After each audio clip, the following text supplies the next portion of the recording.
Cette technologie a été développée pour les besoins d'inspection et de contrôle des équipements ou bien des composants en 3D.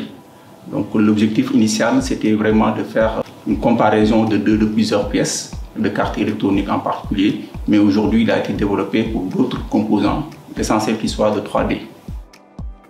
Le fonctionnement de cette technologie se repose sur des nuages de points.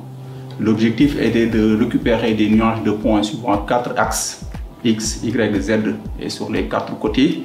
Et ces 4 axes vont être regroupés en un seul composant pour les merger et pour donner exactement le composant global qui est l'image de tous les points du composant qui est en cours. Le laser va lire dans un premier temps le golden reference, qui est l'élément de référence qui est vraiment l'idéal. Et après avoir pris l'acquisition de cette golden reference, il va récupérer l'acquisition aussi de l'élément sous test. Une fois les données ont été prises en acquisition, une comparaison va être faite entre le golden reference, qui est l'élément principal, et l'élément sous test, qui est le nouveau composant à tester. Avec une certaine précision aujourd'hui de 70 nanomètres suivant X et Y et de 300 nanomètres suivant Z. Donc ça permet de mesurer n'importe quelle pièce, l'essentiel que ça soit en 3D.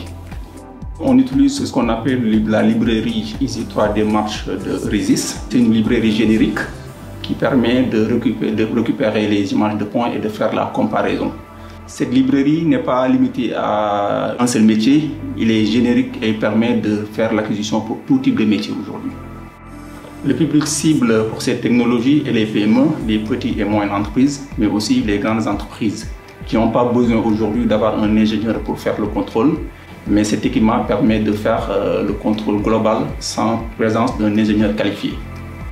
La valeur ajoutée de cette technologie pour l'entreprise aujourd'hui, c'est avoir des mesures stables, donc la stabilité des mesures qui vont être effectuées en évitant l'erreur humaine.